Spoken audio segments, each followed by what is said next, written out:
All right, gather around, folks, because I've got a wild story to tell you.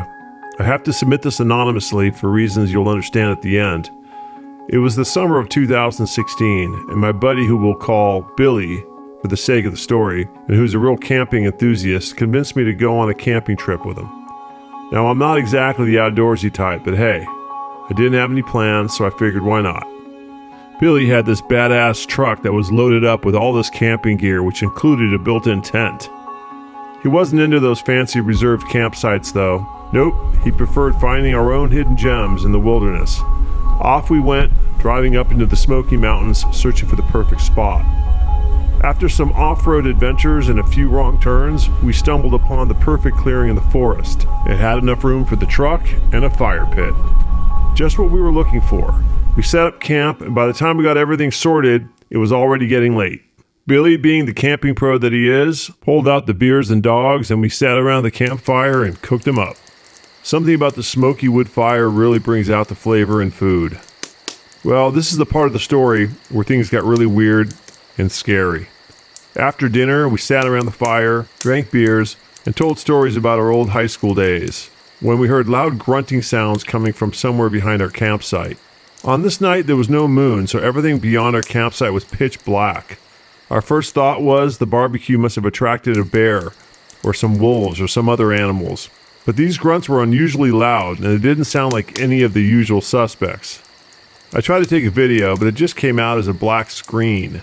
So I'm submitting the audio of that recording. Take a listen.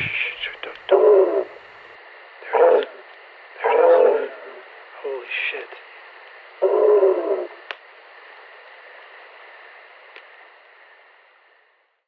Upon hearing the grunts, we both froze and tried not to make a sound so we could better hear and assess the location and the source of the odd sounds. And with our eyes scanning the trees, we tried to figure out what the heck was going on. But it was much too dark to see anything. The grunts were now accompanied with a violent rustling of the trees. We had no idea what was out there, but there was more than one, and they were strong enough to shake some large trees. Billy looked at me with sheer terror on his face, so I knew something was seriously wrong. We both ran to the truck and got inside and locked the door, hoping that we could use the headlights to light up the tree line and get a visual on just what was out there. But the truck was facing in the wrong direction. We started the engine in order to move the truck into a better position when, bam! A rock the size of a grapefruit came flying at us and hit my side door.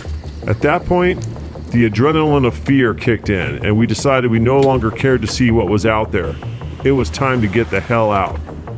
As we drove like a bat out of hell, we tried to dial 911 but got no signal. With every bump and turn, we were on high alert, scanning the surroundings for any signs of animals, people, or flying rocks. After we got a few miles from the spot, we started to calm down a little and to seriously contemplate what just happened. No animal was able to throw a rock like that, and there was no way a human could have done it either, without some sort of device like a catapult or oversized slingshot. And if anyone is wondering, yes, Bigfoot did come into our conversation, and after much deliberation, we both decided not to report the incident in order to avoid being subjected to doubt and criticism despite the audio evidence. In fact, we have only told the story to a handful of our closest friends. Needless to say, my camping days are over, at least for the time being. I wanted to share a personal experience with you today. Now let me start by saying that I'm not trying to convince you or anyone about the existence of Sasquatch, and I'm not some die-hard Bigfoot believer. In fact, before this event, I wasn't convinced of their existence myself. It was about 12 years ago when this incident took place. I was near the Mount Hood National Park area in Oregon with my dog Ripley, on what I planned was a 2-day hike and camping trip. I've done this many times before and I'm quite comfortable in the wilderness. I've had several encounters with bears, mountain lions, snakes, and other forest creatures. Nothing has ever managed to scare me or to make me concerned for my life. That is, until this event. We parked on the dirt mountain road and set up camp about 50 yards in from there. The first night started like any other. We planned to build a fire in the clearing after taking a moonlit walk in the nearby forest. It may sound scary to some people, but to me a night walk through the calm mountain forest is a very spiritual experience.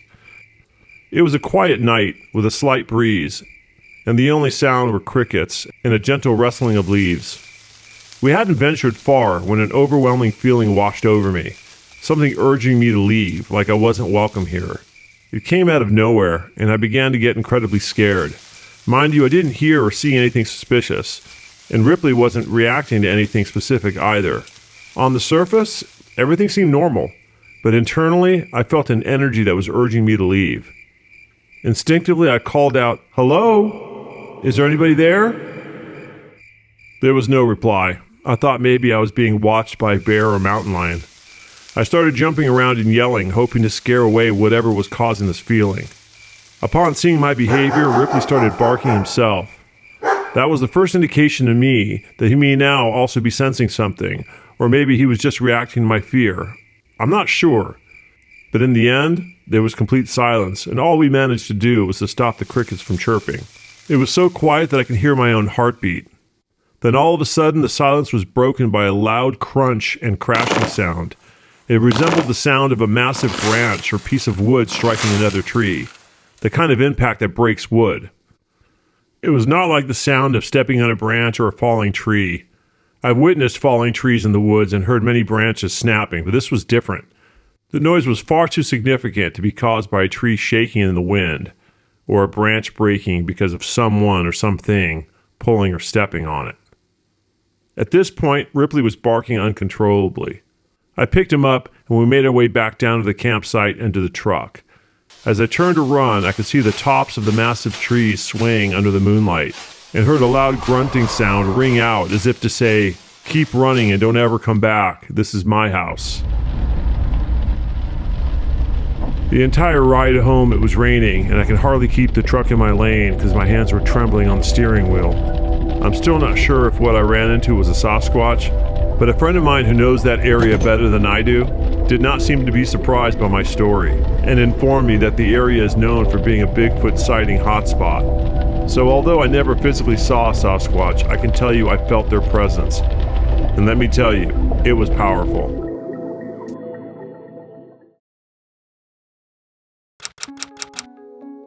We're going to do something a little bit different for this one. Rather than read a story submitted by a viewer, this is from the DMAX UK YouTube channel and is a description of a Sasquatch encounter in North Carolina by a guy named Mike Green, who claims he saw a Sasquatch near a stump where he laid down a candy bar earlier that evening. He was successful in capturing a video of the encounter, and I will play that for you at the end of the story. The following is his story told word for word. I've been into Bigfooting for about 20 years, completely unsuccessful, until I started coming down to this very spot. There was nobody else in the campground. I put my tent up, went to sleep. 3 o'clock in the morning I woke up. Down there somewhere, I heard this popping noise. It sounded like somebody was dropping a water balloon on the floor. The next thing I heard right over the top of my tent was what I call Darth Vader breath, which was... And then something cupped the top of the tent, and I whacked the side of the tent back and it ran off. I heard this rustling down here and I thought, God darn it, he's down there watching me. And on the spur of the moment, I had a tripod there with all my other junk, and I took the tripod out, set it up right next to the back of the car, mounted the thermal on it, and got it in my car, and conspicuously drove off. And I drove way to the other end of the campsite. And I just parked there, and I waited for 2 hours, and then I came back. Candy bar was gone, and the battery was dead. I know what I've seen, and unequivocally, it was a squatch. The image does not reflect any cold spots that it would if you were wearing a fat suit or a lot of insulation. Its general shape was a Sasquatch. Now here's the video footage that Mike captured that very night.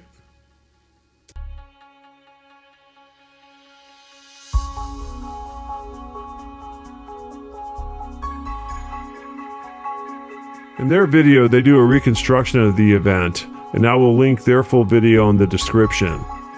Thanks for watching.